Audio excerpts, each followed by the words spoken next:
कि भाई पीछे 50 साल का भी आपको एरियर दिया जाए, लेकिन जवाहर यादव जी के आंकड़े वहाँ भी साफ नहीं थे। हरियाणा नंबर 1 सरकार कर रही है कि क्लर्क को 19,900 रुपये का वेतन मिलता है बेस। आज है ना धीरे धीरे करते करते बिल्कुल डाउन में ला दिए, मतलब ग्रुप डी के बराबर ला दिए जी क्लरिकल को। नमस्कार दोस्तों, मैं आपका साथी सुनील चौहान एक बार फिर से आपके लिए भिवानी में पहुंचा हूं। और दोस्तों आज मैं कोर्ट परिसर के सामने हूं। यहां पे एक धरना लगातार जारी है, लेकिन आज जब हम आए तो यहां पे आज कुछ चुनिंदा लोग ही बैठे हुए हैं। कारण जानने का प्रयास करेंगे आखिरकार क्या दिक्कत रही, आज इतने लोग यहाँ पे क्यों हैं और क्या क्या इनकी मांगे हैं, किन मांगों पर सुनवाई की, सारी बातें इस वीडियो में जानने का प्रयास करें। तो लास्ट वीडियो में जरूर बने रहेगा। तो नमस्कार सर, कैसे हो? ठीक है जी। क्या नाम है सर? मेरा ओम प्रकाश भुक्कल नाम है और एक्साइज एंड टैक्सेशन डिपार्टमेंट से गुड़गांव से मैं सीनियर वाइस प्रेसिडेंट हूँ और राज्य का प्रेस प्रवक्ता हूँ। तो आज जैसे हम बात करें इस धरना स्थल की, तो यहाँ पे तो भाई एक तादाद होती थी, सैकड़ों की संख्या में यहाँ पे कर्मचारी बैठे रहते थे, लेकिन आज लिमिट के कर्मचारी यहाँ पे हैं। हाँ जी, धारा 144 होने के कारण जी। बात करा जैसे प्रपोजल की, जैसे आपने एक मांग रखी है सरकार के सामने 35,400 हमें वेतनमान दिया जाए, तो जी तो एक हक आपने मांगा है, लेकिन सरकार कहाँ तक इस हक को देने के लिए तैयार है? सरकार तो पता नहीं क्या दे देगी, पर हमने लेना ही 35,400 है जी। जब सन 57 में JBT का, डिप्टी रेंजर का और JE साहब ये जितने भी हम PSW हैं, डिप्टी रेंजर हैं, 35,400 क्लर्क के साथ थे सभी का, एक वो था। ठीक है जी। तो आज है ना धीरे धीरे करते करते बिल्कुल डाउन में ला दिए, मतलब ग्रुप डी के बराबर ला दिए जी क्लरिकल को।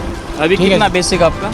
अब 19,900 है जी। 19,900। हाँ जी, तो बिल्कुल नीचे ला दिए, ग्रुप डी के बराबर ला जो दिए। सैलरी है फिर तो काम भी आपको उसी के हिसाब से आपका काम लिया जाता होगा आपसे? काम तो जी पूछो ना, अगर ऑफिस में अगर गलती से 9 बजे पहुंच गए, लगभग क्लरिकल स्टाफ 8 बजे पहुंचता है। अगर 9 बजे पहुंच गए तो उस दिन सारा दिन में काम निबड़ा ही नहीं गा, चाहे 8 बजे तक बैठे रहो, काम पेंडिंग रह जाता है। दूसरे दिन सोचते हैं भाई कल कर देंगे वो, ये सोच के आना पड़े। दूसरे दिन फिर और उसके 7 बजे 8 बजे फिर आना पड़े, फिर भी सारे दिन में काम नहीं हो जी। डायरी डिस्पैच की सीट है ना, वो भी ऑनलाइन हो गई, कंप्यूटराइज सारा सिस्टम हो गया जी। कोई ज़माना था उस टाइम में, मतलब पेन से काम करते थे, अब तो पेन का काम कम और कंप्यूटर का काम ज़्यादा हो गया जी। सर एक बात करा, जो सरकार के जो OSD है उनका बयान पीछे से आया था कि भाई हमने सभी राज्यों के अंदर ट्राई किया, भाई सिर्फ जो यूपी सरकार है वो हरियाणा से ज़्यादा दे रही है। तो सर इसके बारे में क्या कहना चाहोगे? उनका तो हमारा कोई जिक्र नहीं है, हमने तो इनके बराबर लेना है जी, हमारा हक है जी। क्लरिकल डिपार्टमेंट की बात आई थी कि हमने पूरे का पूरा इंडिया का सर्वे करवा लिया हमने, लेकिन सिर्फ यूपी ज़्यादा दे रहा है। यूपी का उनका कोई मैटर नहीं है जी। ठीक है जी।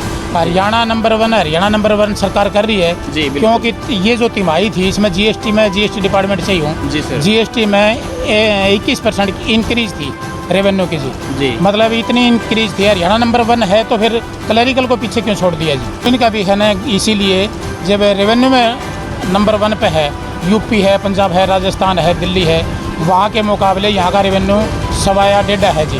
तो बात सर भिवानी की बात करा तो यहाँ पे भाई कितने कर्मचारी यहाँ परमानेंट बैठे हैं? यहाँ 1000 के करीब है जी। अच्छा, डेली एक रूटीन होता है 1000? हाँ जी, 1000 के करीब है जी। नमस्कार सर। नमस्कार। क्या नाम है सर? मेरा नाम नरेश सिंह मार है और मैं CAWS भिवानी का कोषाध्यक्ष हूँ जी सर।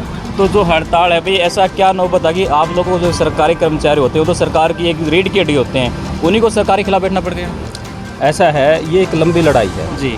ये जो टेबल आपको देख रहे हो ना जी सर, 1957 में हम JBT, MPSW और जूनियर इंजीनियर और डिप्टी रेंजर इनके बराबर हमारा वेतनमान होता था।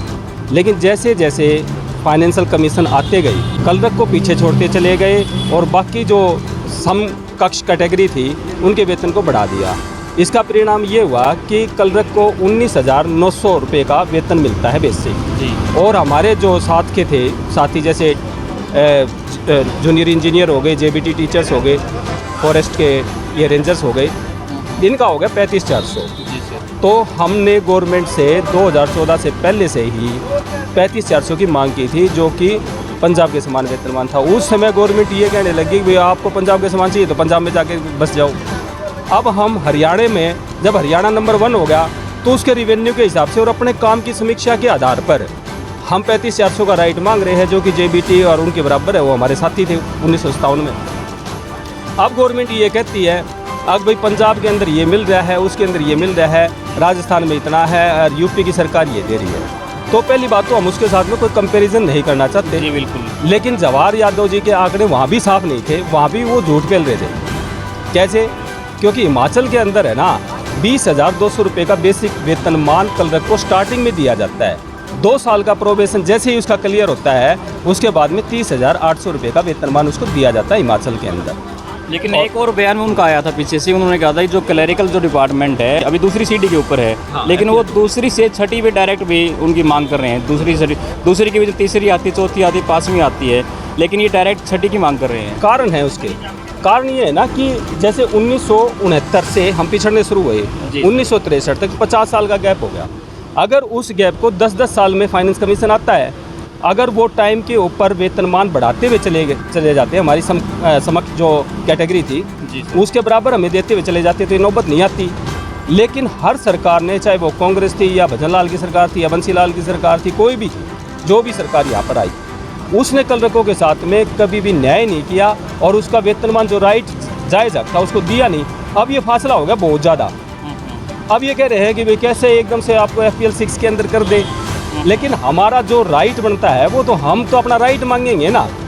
अगर वो टाइम पे मिल जाता तो ठीक है, वरना गवर्नमेंट को तो अब ये चाहिए कि भाई पीछे 50 साल का भी आपको एरियर दिया जाए।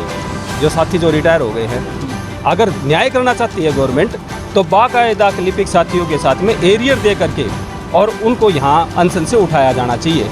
लेकिन गवर्नमेंट से हम इतना भी नहीं मांग रहे, हम ये कह रहे हैं कि 2016 से ही फिक्स कर दो। चलो हमारी 1/1/2016 में जो फाइनेंस, सर आप पिछले 50 साल की बात कर रहे हो, लेकिन शायद एक और नया आदेश आ चुका कि नो वर्क नो पे। ऐसे तो गवर्नमेंट जो है ना डराने के लिए उसकी नीति होती है। वो चाहते हैं कि भी क्लर्क साथी अपनी मांग छोड़ करके, जायज़ हकों को छोड़ करके और दफ्तरों के अंदर काम करना शुरू कर दें, लेकिन ऐसा कुछ नहीं है। लिपिक साथी अब गवर्नमेंट की भी पॉलिसी को समझ चुके हैं और वो अपनी ताकत को भी पहचान चुके हैं। वो अपना जायज़ हक लेकर के मानेंगे और लेकर के उठेंगे। 35,400 का हमारा राइट है। और जहाँ पर सरकार ये कहती है भी डायरी डिस्पैच, एक ऑफिस के अंदर 5 से 6 क्लर्क होते हैं, एक आदमी डायरी डिस्पैच का काम करता है, बाकी क्या काम करते हैं, गवर्नमेंट से ये पूछा जाना चाहिए। आज ऑफिसों के अंदर गवर्नमेंट के निर्देश हैं कि बाईलिंगुअल लैंग्वेज के अंदर आपको काम करना पड़ेगा, हिंदी में भी करना पड़ेगा और वो इंग्लिश में भी करना पड़ेगा। तो हम साथी जो है इंग्लिश के अंदर भी काम करते हैं, हिंदी के अंदर भी काम करते हैं, प्लस आपको टेक्निकल नॉलेज भी होनी ज़रूरी है। टेक्निकल नॉलेज जैसे कंप्यूटर का सेटेक पास करना पड़ता है हमें, ठीक है, और उसकी जो छूट है ना, या तो आप M.Tech हो, B.Tech हो, BCA हो, वो डिग्री अगर आपके पास में है तो आपको एक लिखित एग्ज़ाम देने की ज़रूरत नहीं है, परंतु टाइपिंग फिर भी करना पड़ेगा आपने। तो इस हिसाब से उसकी छूट के हिसाब से M.Tech वालों को जो प्रेफरेंस दी जाती है तो हमारी क्वालिफिकेशन तो M.Tech के बराबर हो गई। और गवर्नमेंट के भी निर्देश थे कि या तो लिपिक लगने के लिए कम से कम फर्स्ट डिवीज़न से +2 होना चाहिए या फिर ग्रेजुएशन होना चाहिए। तो वो हमें नकार नहीं सकते। काम की समीक्षा करवा लो। कितने पोर्टल बना दिए गवर्नमेंट ने, इतने पोर्टल बना दिए कि जो पहले जो साथी लगे हुए थे वो तो बेचारे काम को कर ही नहीं पाते। एक्सग्रेसिया वगैरह जो पहले वाले जो क्लर्क थे जो रिटायरमेंट ले चुके वो नहीं कर सकते। लेकिन जो नए साथी अभी लगे हैं 2015 के बाद में, 16 के बाद में, जितने भी साथी आए हैं वो सारे टेक्निकली साउंड हैं, बहुत वेल एजुकेटेड हैं और हर एक चीज़ को अच्छे से निभा रहे हैं, जिसके कारण से हरियाणा को नंबर 1 बनने का गौरव यहाँ से हासिल हुआ। वो हमारे कर्मठ साथी हैं, जिनकी वजह से आज जब क्रेडिट तो ले लिया वो तो मिले ML खट्टर साहब को, ठीक है, लेकिन वेतन जो है ना हम मांगते हैं तो उनको कहता भाई तुम्हें ठेंगा तो मिलेगा कुछ नहीं। 21,700 का मतलब कुछ नहीं है सर। 21,700 का मतलब केवल जो इनिशियल इंक्रीमेंट है उसके अंदर 2 इंक्रीमेंट और देना है ना, तो उससे हमारा कोई ACPL का बेनिफिट होता ना प्रमोशनल बेनिफिट होता, तो उसको तो हम बिल्कुल नकार चुके हैं। हम गवर्नमेंट को ये कहते हैं कि भाई किसी से भी बाहर की से कोई एक एजेंसी मंगवा करके समीक्षा करवा लो, अच्छे कुछ भी करवा लो, हमारा ये राइट बनता है। आप एक बार जो है ना इस कैमरामैन को यहाँ पर लेके जाओ, ये देखो आप जी, ये जो है अन्याय को खुद ही बयां करती है सर। ये डिप्टी CM जो है रोहतक के अंदर आते हैं जी सर, और हमारे क्लर्क साथी उनसे ये कहते हैं कि हमारी समस्या का समाधान करो, तो डिप्टी CM साहब कहते हैं कि चलो ठीक है आपको 21,700 दिलवा देते हैं, साथ में DATA दिलवा देते हैं। या DATA का यहाँ पर कोई मीनिंग नहीं है हमारा। DATA तो गवर्नमेंट पहले से देती है और वो बेसिक के ऊपर फिक्स होता है, ठीक है। हमारा है पे फिक्स करना 2016 से, और 35,400 FPL 6 के अंदर जो लिपिक का वेतनमान है वो वहाँ पर फिक्स होना चाहिए, ये हमारी मांग है। TATA का क्या है? TATA तो मतलब यहाँ से मान लो किसी की ड्यूटी लगा दी, सरकारी ड्यूटी लगी, कोर्ट चंडीगढ़ हाई कोर्ट या सुप्रीम कोर्ट में चले गए, तो मतलब वहाँ जाकर तो उसको किराया भी देंगे और उसको डेली भी देंगे। अलग अलग का अलग अलग सिस्टम है। हमें फिर भी हेड ऑफिस में चलेगा, पंचकुला चलेगा तो है। मतलब क्या हो गया, मतलब पूरे महीने में एक दिन चलेगा या 2 बार चलेगा तो उसमें है। और सभी का नहीं, वो तो पूरे ऑफिस में एक बंदा चलेगा, ठीक है जी। और ये थोड़ा है भाई सभी को। और उसमें क्या है 500-600 रुपये TADA मिल बन जाएगा ज़्यादा से ज़्यादा, उसका तो कोई मैटर ही वो नहीं तो है। आपको अपनी जेब से लगाने पड़ते हैं पहले, वो क्षतिपूर्ति होती है, आप अपनी जेब से पहले खर्च और करो, कोई लेता भी नहीं जी उसका। उसके बाद में वो आपको रिम्बर्समेंट के रूप में पैसे मिलेंगे। हो सकता है डिप्टी CM यहाँ पर हमारे को धमकाने की कोशिश करते हो, क्योंकि TADA टाडा मतलब होता है एक कानून है कि आपको अंदर कर देंगे, अंदर कर देंगे आपको। हो सकता है भी इस तरह की भी भाषा का वो यूज कर रहे हो, लेकिन हम बता रहे हैं कि हमारे लिपिक साथी बहुत मजबूत है, घबराने की जरूरत नहीं। 2024 के अंदर आपको पता भी चल जाएगा इस चीज़ का। हाँ जी सर। जवाहर यादव जी ने कहा था कि FCL 2 से लेकर के 6 में आपको नहीं दे सकते। अब ये प्रोजेक्ट ऑफिस का सर ये हाँ जी, दिखा सर नहीं है अभी। 4 से लेकर सीधा उसमें 11th में कर दिया सर, 7 से लेकर सीधा 11th में कर दिया। तो हमारे साथ भेदभाव क्यों सर? हमारा क्या कुछ बताओ सर, अपना हक तो मांगे सर, हमारा 3500-400 का भीख नहीं मांगे सर हमसे। सर इन हमारे साथ ये वो कर रहे हैं, एक महिला जाती खाना लेकिन पहले खेत में दूर दूर तक पैदल जाया करती। हाँ, बिल्कुल। एक छोटा बच्चा था और वो कल बोलने लगे आपकी मम्मी को, मम्मी रोटी दे दे। उसने रोटी दे दी बाद से वो रोने लगे, बोले घी भी रख दे इस पे। ये घी रास्ते में कहाँ से ले आओ? तो एक वो आप जैसा सज्जन, आप जैसा पूछने लगा कोई, बोले भाई ये क्या क्यों रो रहे हैं, क्या बात है? बोले यो घी मांगा है। बोले घी मांगा है तो रोटी खोज ले, यो घी ने भूल जाएगा। हमारे साथ तो वाह कर दी, न पेंशन भी बंद कर दी और यो काम सिस्टम भी कर दिया।